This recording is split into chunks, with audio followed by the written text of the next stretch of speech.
Struggling rancher rescued an 18-year-old girl from a cruel household. What happened next changed. The twin suns rose slowly over the wide plains of Dustfall Colony, painting the land in soft gold and pale red. Long shadows stretched across open fields where tall, wind-bent grass whispered in the morning breeze. At the edge of this lonely world stood a small ranch made of metal walls and old solar panels, many of them patched and worn by years of storms and heat. Caleb Rourke stood outside his home, holding a cracked cup of warm water. He watched the horizon in silence, just as he did every morning. The ranch was quiet except for the low hum of power generators and the distant calls of bio-livestock grazing beyond the fence. Life here was simple, but it was never easy. Caleb was not a young man anymore. Lines marked his face from years under the twin suns, and his hands were rough from fixing machines that should have been replaced long ago. The colonial authority had promised new equipment years before, but promises often died before they reached places like Dustfall. He took a slow drink and let the water cool his throat. Another day of repairs waited for him. Another day of hoping the crops would grow strong enough to keep the ranch alive. Inside the main barn, old machines blinked with tired lights. The water pumps rattled as they pushed liquid through long metal pipes. One of the crop towers leaned slightly to the left, its support frame weakened by rust and sandstorms. Caleb walked from one station to another, tapping screens, tightening bolts, and whispering quiet words of encouragement to the systems, even though he knew they could not hear him. Still, it made the work feel less lonely. By midday, the heat grew heavy. The twin suns sat high above, and the air shimmered across the plains. Caleb returned to his home, a small square building beside the barn, and sat down to eat a simple meal of dried protein strips and water. He stared at a message flashing on his wall screen. Another debt notice. He turned it off without opening it. Dustfall was not a place where help came quickly. If the ranch failed, he would have to leave, but there was nowhere else he wanted to go. This land, broken and stubborn as it was, felt like the last place in the galaxy where he still belonged. That evening, as the light faded into long purple shadows, Caleb checked the outer fences. The bio-livestock moved slowly in the cooling air, their soft, glowing hides lighting the field like small floating lanterns. Everything seemed normal. Then the ranch alarms sounded. The sharp tone cut through the quiet like a blade. Caleb froze. The alarms rarely went off. Dustfall had no thieves, no wild creatures large enough to trigger the sensors. His heart began to beat faster as he rushed back toward the barn, where the main control panel flickered with red light. "Motion detected," the system said in a flat, tired voice. The signal came from near the water tanks. Caleb grabbed a small, light tool from the wall and stepped outside. The suns had almost set, leaving the world in soft blue darkness. He moved carefully across the dirt, boots crunching on dry soil. The tank stood tall at the edge of the ranch, large metal towers filled with precious water. His light swept across the ground, searching for signs of damage. Then he saw her. A small shape lay near the base of the nearest tank, barely moving. Caleb ran forward and knelt down. The light revealed a young girl, her clothes dusty and torn, her skin pale and dry. She could not have been older than 18. Her breathing was shallow and her lips were cracked from thirst. He hesitated only for a moment. Carefully, he lifted her into his arms. She was light, almost too light, like she had not eaten properly in a long time. He carried her back to his home, laid her on the narrow bed, and rushed to bring water and a clean cloth. As he helped her drink, her eyes fluttered open. They were dark and wide, filled with fear and confusion. "Easy," Caleb said softly. "You're safe, you're on my ranch." She tried to speak, but her voice was weak. "Lyra," she whispered after a moment. Caleb nodded. "I'm Caleb, don't worry, just rest." She closed her eyes again, holding the cup with shaking hands as she drank more water. Over the next hour, Caleb stayed nearby, watching her breathing grow steadier. He brought her a simple meal and wrapped her in a thin blanket. When she finally sat up, she looked around the small room, taking in the simple furniture, the old screens, and the soft glow of the wall lights. "This is far," she said slowly, choosing her words with care. "Yes," Caleb replied. "That's kind of the point." She gave a small, tired smile. "Good." Caleb studied her more closely now. Around her neck hung a strange pendant made of dark metal. It was smooth and warm to the touch, and faint lines of light moved across its surface like slow, quiet stars. "Where did you come from?" he asked gently. Lyra's smile faded, her hands tightened around the blanket. A house, she said, but it wasn't a home. Caleb waited. They said it was for my protection, she continued. But they watched everything, me, my thoughts, my dreams. I was not allowed to leave, not allowed to choose. Who were they? Caleb asked. She shook her head. People with ships, with rules, with power. Caleb leaned back in his chair, feeling a knot form in his chest. He had seen ships pass over Dustfall before, sleek and bright against the sky. They never landed. Are they looking for you? He asked. Lyra nodded. Yes. The wind outside picked up, rattling the metal walls of the ranch. Caleb glanced at the door, then back at her. You can stay here, he said, at least for now. Her eyes widened. Why? She asked. Caleb shrugged. Because no one should be treated like a machine. She looked down at the pendant in her hand. That's what they called me, she said quietly. A bridge, an interface. Not a person. The lights in the room flickered suddenly, growing brighter for a moment before settling back to normal. Caleb frowned and stood up. Power's been unstable all day. But as he checked the system screen, he noticed something strange. The energy flow had smoothed out. The old generator, which usually struggled to keep up, was running clean and steady. Lyra watched the screen with curiosity. It does that sometimes, she said. What does? Caleb asked. Machines, she replied. They listen. Caleb laughed softly. If that were true, my pumps wouldn't break every week. Lyra tilted her head. May I try? Before he could answer, she stood and walked toward the control panel. She placed her hand against the metal frame. The pendant around her neck glowed faintly.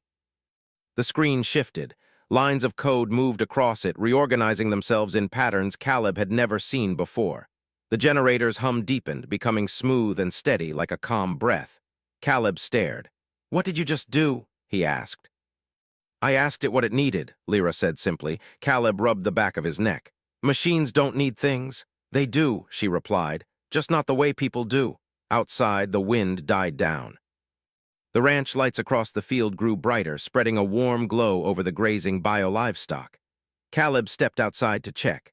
The crop towers, which had been struggling for weeks, stood straighter now. Their leaves glowed a healthy green. For the first time in a long while, the ranch felt alive. That night, Caleb gave Lyra the small spare room. He lay awake in his own bed, listening to the soft sounds of the ranch. He thought about the people with ships and power, about a girl who could speak to machines. About a simple ranch that suddenly felt like the center of something much bigger. The next morning, the sky above Dustfall looked different. High above the plains, far beyond the reach of the twin suns, light, faint silver shapes moved across the stars.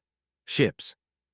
Caleb stood outside, shielding his eyes as he watched them drift slowly like quiet hunters in the dark. Inside the house, Lyra stepped up beside him. They're closer, she said. Caleb exhaled slowly. Well, he replied, they picked the wrong place to come looking. Lyra looked at him, surprised. You don't even know what they are, she said. Caleb smiled, small but steady. Doesn't matter, he answered. You're not going back. The wind swept across the field again, carrying the soft glow of the ranch lights into the open land. The silver shapes in the sky moved slowly, almost gently, as if they were part of the clouds instead of ships. Caleb watched them from the edge of his field, his hands resting on the worn fence rail. The morning air was cool, and the grass shimmered with small drops of water from the ranch's misting system. Everything looked peaceful, but he could feel the quiet tension in the air. Lyra stood beside him, her arms folded close to her chest. Her eyes never left the sky. They won't land right away, she said. They like to watch first. Caleb glanced at her. You sound like you've seen this before, she nodded slowly. They always pretend they are just passing through. They wait to see if their signal reaches what they're looking for.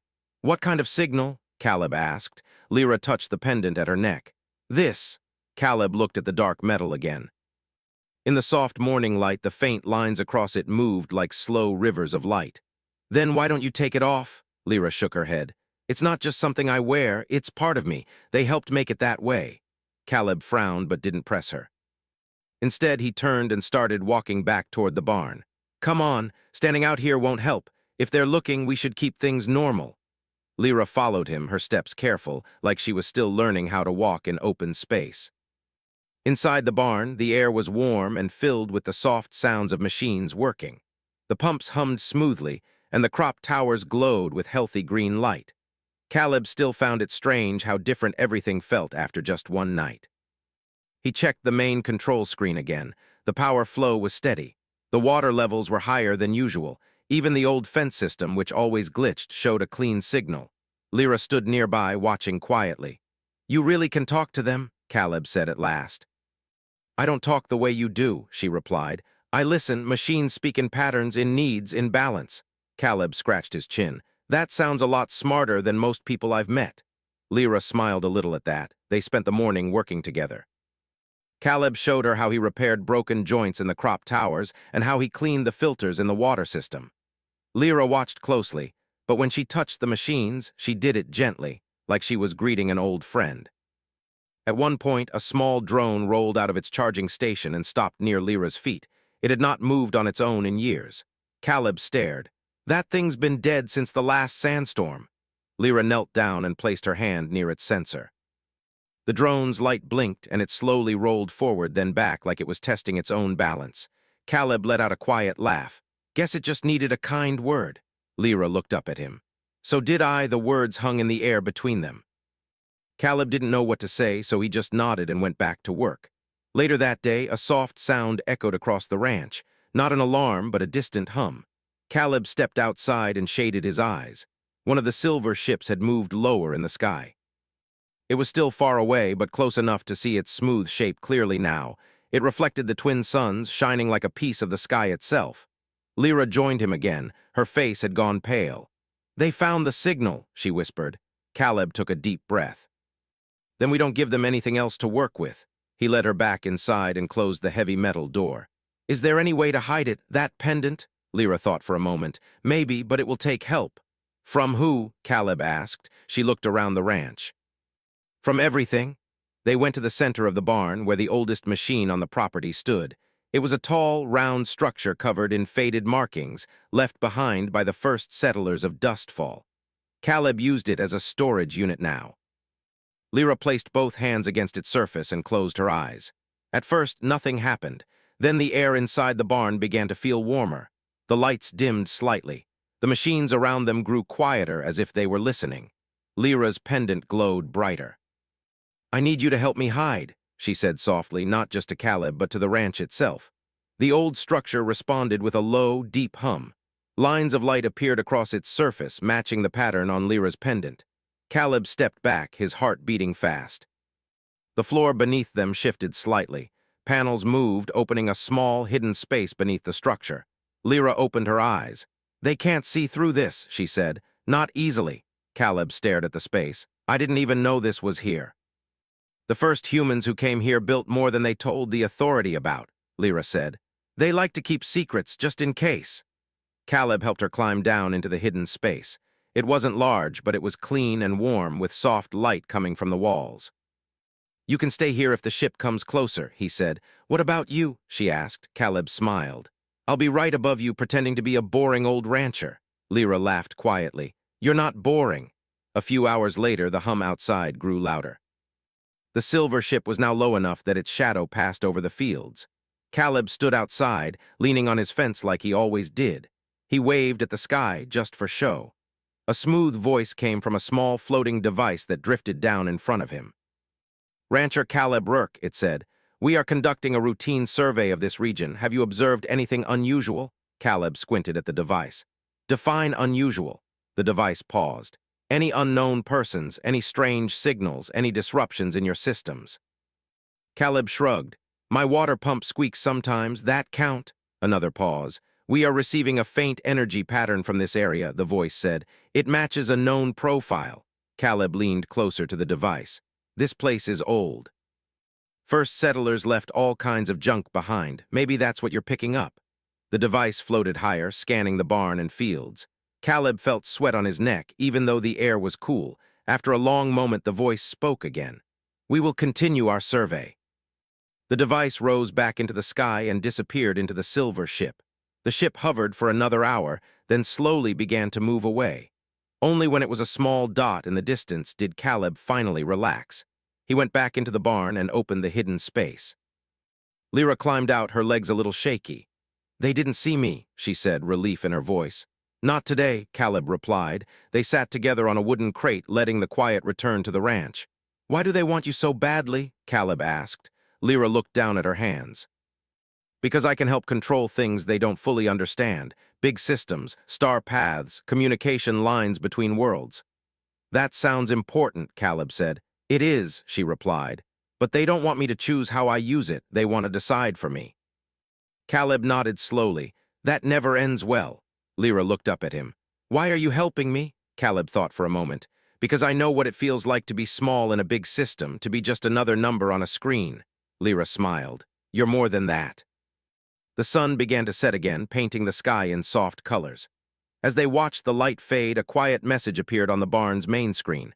Not a warning, not a signal from the ships. It was a simple pattern of light moving in slow, calm waves. Lyra stood up. That's not them. Then who is it? Caleb asked. She tilted her head, listening in her own way. It's old, human from before Dustfall was just a dot on a map. Caleb's heart skipped a beat. What does it want? Lyra smiled, a mix of wonder and fear in her eyes. The message on the barn's main screen continued to glow long after the twin suns slipped below the horizon. Soft waves of light moved across the dark surface, slow and steady, like a calm heartbeat. Caleb stood with his arms crossed, staring at it.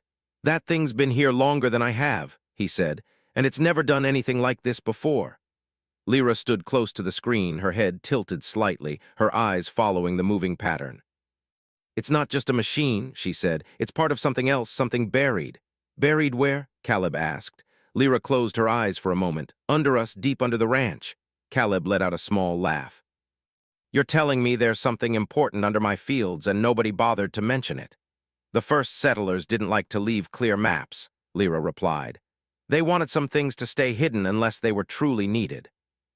The lights in the barn flickered gently, as if agreeing. Caleb grabbed a flashlight and a small digging tool from the wall. Well, I guess today's a good day to go looking for secrets.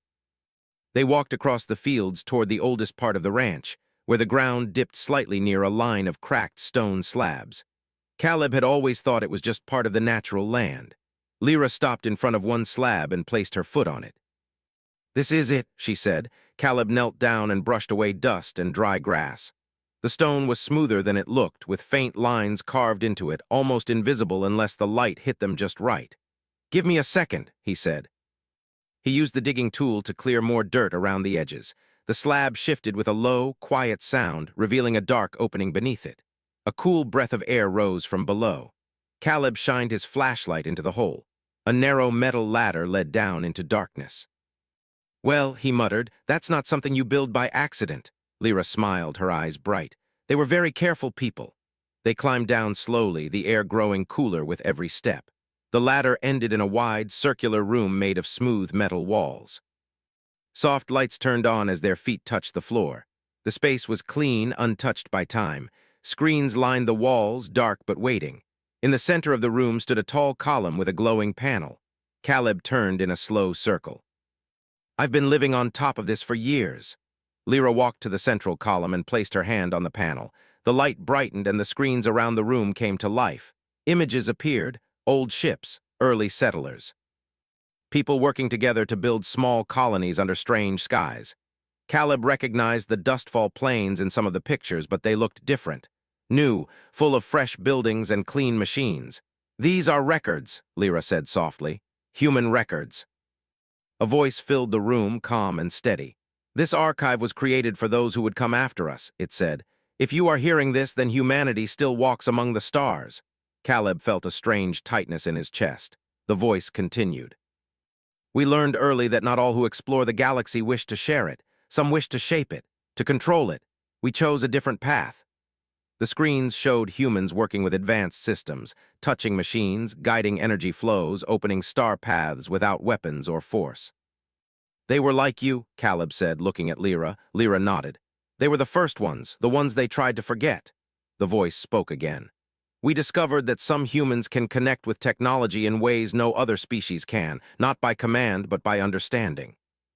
By balance, Caleb leaned against the wall, trying to take it all in. So this place, this ranch, he said, is built on one of their old sites, Lyra finished. A place where they tested, learned, and hid what they found. The lights in the room shifted. A new image appeared.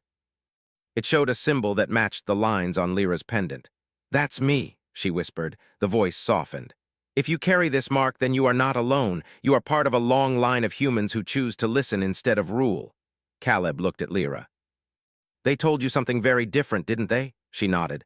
They said I was a tool, a key, something to use. Caleb clenched his fist. They were wrong. The room hummed gently, as if agreeing. Another screen lit up, showing a map of nearby star systems. Small lights blinked in different places. Those are human colonies, Lyra said. Independent ones, not under the control of the big powers. Caleb stepped closer. What's this one? He asked, pointing to a light that pulsed slowly. That's here, Lyra replied. Dustfall. The light grew brighter. Suddenly, a soft tone filled the room. The central column glowed, and a beam of light rose up, passing through the ceiling and into the sky above. Caleb's eyes widened. Did you just send a signal? Lyra shook her head. I didn't, it did. The voice spoke one last time. If you stand here now, it means the time to hide is over. The time to be seen has begun. The beam faded, leaving the room quiet again. Caleb ran a hand through his hair. That's going to get attention. Yes, Lyra said, but not just from them. They climbed back up to the surface. The night sky above the ranch looked different now. Small lights moved in the distance, not just silver ships, but many shapes, many sizes. Caleb stared. Those aren't all the same kind. No, Lyra said. Some of them are human. Over the next few hours, signals filled the ranch systems, simple messages, greetings, questions. Some were old, rough voices. Others were young and curious. Caleb sat at the main screen, reading as many as he could. Didn't know there were this many people out there, he said. There always were, Lyra replied. They just didn't know about each other. A message appeared from a small trader ship. We saw your light, haven't seen a human beacon in years, thought they were all shut down. Another came from a distant colony. Is this Dustfall? We thought that place was empty, Caleb smiled. Guess we're not anymore.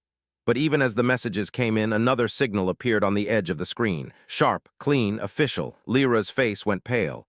They saw it too, she said. Caleb leaned back in his chair. Of course they did. The sky outside flashed as a silver ship moved closer again, larger than before. Lyra looked at Caleb. This time they won't just watch. Caleb stood up. Then we don't just hide. He walked to the door and opened it. The cool night air rushed in. What are you doing? Lyra asked. Being seen, he said. He stepped outside, the ranch lights glowing behind him, the stars above filled with moving shapes. Lyra followed and stood beside him. You don't have to do this, she said. Caleb looked at the wide fields, the old machines, the simple life he had built. This place gave me more than I ever thought it would, he said. Seems fair to give something back. The silver ship stopped high above them. A familiar voice echoed across the field. You have accessed restricted human technology, it said. You are instructed to stand down. Caleb crossed his arms. Funny thing about instructions, he replied. Out here we don't get many. The ranch lights grew brighter, spreading across the plains. The small human ships in the distance moved closer, forming a quiet line in the sky. Lyra took a deep breath. They're answering, Caleb nodded. Looks like we're not alone anymore. The wind swept across the field, carrying the soft hum of machines, ships, and distant voices. The sky above Dustfall felt full in a way it never had before.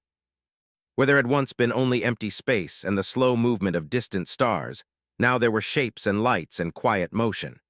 Human ships of all kinds drifted in loose lines, not forming a battle wall, but something closer to a gathering.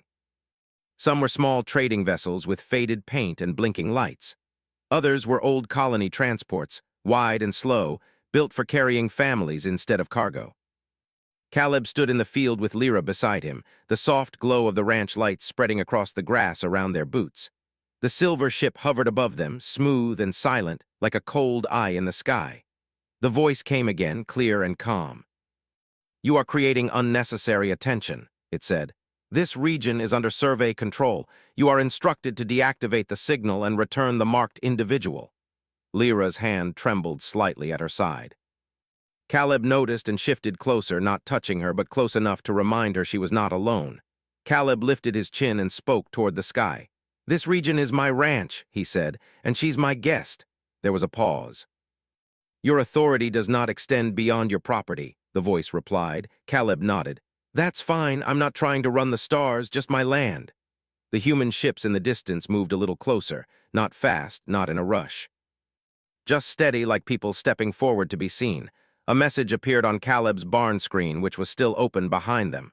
A woman's voice, rough but warm, came through the speakers. "This is Colony Ship Haven Light," she said. "We received the beacon. We're here to listen." Another voice followed, younger, excited. "Traders ring Echo 9. Thought we were the only ones still flying old human routes. Guess we were wrong." Lyra looked at the sky, her eyes wide. "They're coming because they want to know," she whispered. "Yes," Caleb said, "not because they were told to." The silver ship shifted slightly, its surface glowing brighter. "You are interfering with established agreements," the voice said. "This individual is classified as a controlled interface. She must be returned for stability reasons." Lyra took a step forward before Caleb could stop her. "I am not an object," she said, her voice shaking but strong. "I am a person. I choose where I stand." The air around them felt still. Even the wind seemed to pause. The human ships moved closer again, forming a wide, loose circle in the sky. They did not block the silver ship. They did not surround it. They were simply there, present and visible. A new signal came through the barn speakers, an older man's voice, slow and thoughtful. "This is Dustway Station," he said. "We've heard about these interfaces for years, never heard one speak for themselves before." Lyra swallowed and lifted her chin. "I'm speaking now." The silver ship remained silent for a long moment. Caleb felt his heart beating in his chest. He did not know what would happen next. He only knew he would not step away. Finally, the voice returned. "You do not understand the complexity of the systems you are affecting," it said. "Your presence creates instability." Lyra shook her head. "No. Taking away choice creates instability. You just don't like what grows when people are free." The ranch lights flickered, then grew brighter. The machines hummed louder, not in strain, but in something that felt almost like agreement. Caleb glanced back at the barn screen. The human messages kept coming. "We remember those old stories," one said, "about humans who could feel their ships like living things." "Thought it was just space myths," another voice added. "Guess not." Lyra closed her eyes for a moment. She reached out, not touching anything, just standing there, breathing slowly. The pendant at her neck glowed softly. The silver ship's surface rippled like water touched by wind. Caleb stared. "Did you do that?" Lyra shook her head. "I didn't tell it to do anything. I just let it know I was here." The ship pulled back slightly, creating more space between itself and the field. The voice changed, not in words but in tone. It sounded less certain. "There are protocols," it said, "rules that must be followed." Caleb smiled a little. "Rules work best when everyone agrees they're fair." The night air filled with quiet sounds, the low hum of ships, the soft whisper of grass, the steady breathing of machines. A message came from one of the human colony ships, a calm, steady voice. "We're not here to fight," it said. "We're here to talk, to understand, just like she is." Lyra opened her eyes. "That's all I ever wanted." The silver ship drifted higher, its glow dimming slightly. "This situation will be reported," the voice said. "Further observation will continue." Caleb crossed his arms. "You're welcome to watch, just don't expect us to sit quietly." The ship turned slowly, its smooth surface reflecting the stars. It did not leave, but it moved farther back, giving the field and the gathered human ships more space. A soft cheer went up through the speakers in the barn, not loud, not wild, just a shared breath of relief. Lyra let out a shaky laugh. "I didn't think that would work." Caleb chuckled. "Neither did I guess the stars like honesty." Over the next few hours, small shuttles began to land near the ranch. Not on the fields, but at the edge, careful not to disturb the crops or the grazing bio-livestock. People stepped out. Men and women in worn jackets, clean uniforms, patched spacesuits. Some were young, some had gray hair and tired eyes. They did not rush. They walked slowly, looking around like they were stepping onto something important. A woman from the Haven Light ship approached first. She held her hands open in a friendly way. "Caleb Rourke?" she asked. Caleb nodded. "That's me," she smiled. "Didn't expect the most interesting place in the system to be a ranch," he shrugged. "Neither did I," she looked at Lyra, "and you must be the one who lit up the sky." Lyra blushed slightly. "I didn't mean to make a big scene." The woman laughed softly. "Sometimes big scenes are how things finally change." They gathered near the barn, sitting on crates, standing under the open sky, sharing stories, old roots, lost colonies. Times when humans helped each other survive in places the galaxy said they shouldn't be. Lyra listened closely, her eyes bright with every new voice. Caleb watched her and felt a strange warmth in his chest. This quiet, scared girl had turned his lonely ranch into a meeting place for the stars. As the night grew deeper, a man from Dustway Station spoke up. "We've all been scattered for a long time," he said, "doing our own thing, staying out of the way.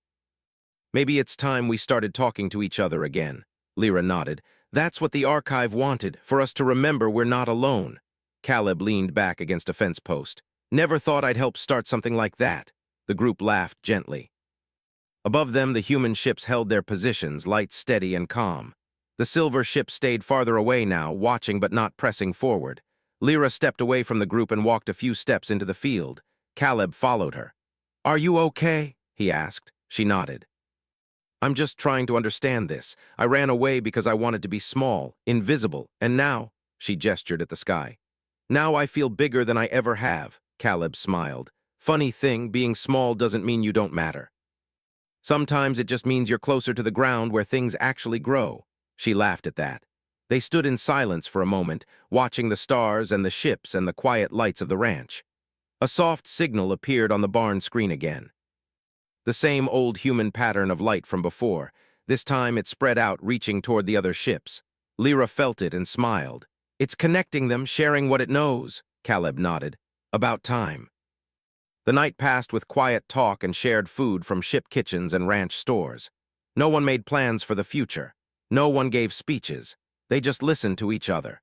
As the twin suns began to rise again, painting the sky in gold and red, the field looked different. Not because of the light, but because of the feeling in the air. Dustfall was no longer just a lonely dot at the edge of space. It was a place where people came to be heard. Lyra stood beside Caleb, watching the morning spread across the plains. "They'll keep watching," she said, glancing at the distant silver ship. Caleb nodded. "Let them, we'll keep living," she smiled. "I like that plan." The machines hummed softly around them, the crops glowed in the early light. The ships above held steady, not as guards, but as neighbors. The morning light spread slowly across Dustfall, touching the fields, the old metal walls of the ranch, and the quiet ships resting in the sky. The twin suns rose together, just as they always had, but the world below them felt different now. The land that once knew only silence and wind now carried soft voices, gentle footsteps, and the low hum of many machines working in harmony. Caleb walked along the fence line, checking the glowing bio-livestock as he always did. Some things he believed should never change. The animals lifted their heads when they saw him, their soft light blinking in calm patterns. He smiled and gave one of them a gentle pat on its smooth side. Behind him, the ranch had become something new. Small tents and simple shelters had been set up near the barn, where travelers from the human ships rested and talked. Some fixed old equipment, happy to help. Others shared food, stories, and laughter. The ranch was no longer just a place to survive. It was a place where people came together. Lyra stood near the old barn door, watching a group of children from one of the colony ships as they tried to help one of Caleb's small drones move across the ground. They laughed when it bumped into a rock and spun in a slow circle. Caleb walked over and leaned against the doorframe. "Looks like you've made friends," he said. Lyra smiled. "They don't care what I can do, they just want to know how the drone works." "Sounds about right," Caleb replied. The pendant at Lyra's neck glowed softly in the morning light, but now it felt less like a warning and more like a gentle reminder of who she was. She no longer tried to hide it. Over the past few days, the old human archive beneath the ranch had been open to those who came. Not to take control of it, but to learn from it. People sat in the cool, quiet room underground, listening to the calm voice of the past, watching the stories of early humans who chose to work with the stars instead of against them. Some left with tears in their eyes. Others left with quiet smiles and new ideas. The silver ship still hovered far away, watching. It never came closer, but it never left either. Caleb noticed it one evening as he and Lyra stood in the field, watching the sky turn purple and gold. "They're still there," he said. Lyra nodded. "They're trying to understand, that's new for them." Caleb chuckled. "Took them long enough." That night, something else happened.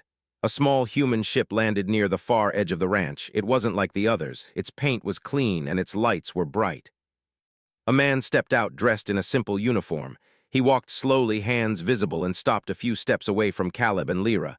"I'm here to talk," he said. "Not to take, not to order." Caleb raised an eyebrow. "That's a good way to start." The man smiled a little. "I represent a group of systems that want to work with what you've started here, not control it, support it." Lyra studied him carefully. "Why now?" she asked. "Because we've been watching," the man replied.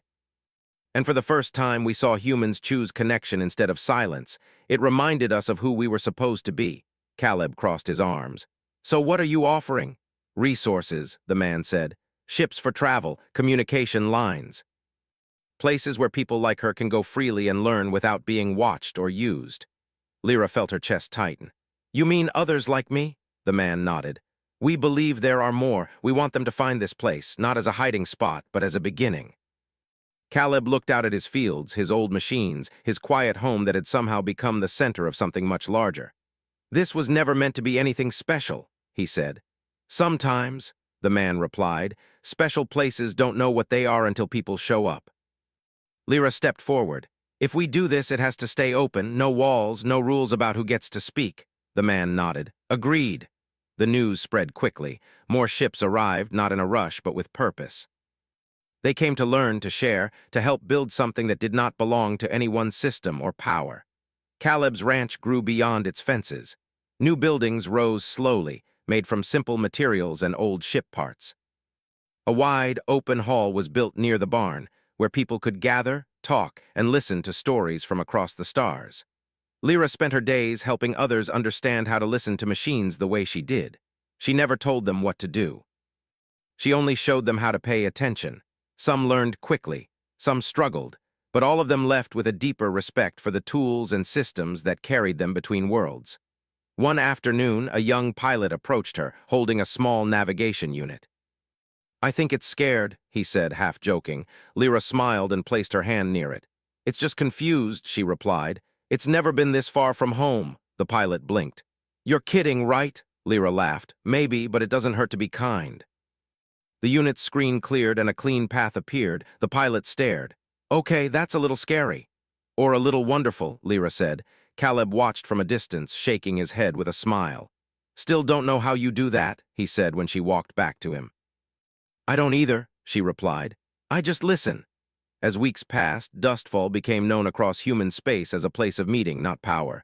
A place where no one gave orders from high towers or hidden ships.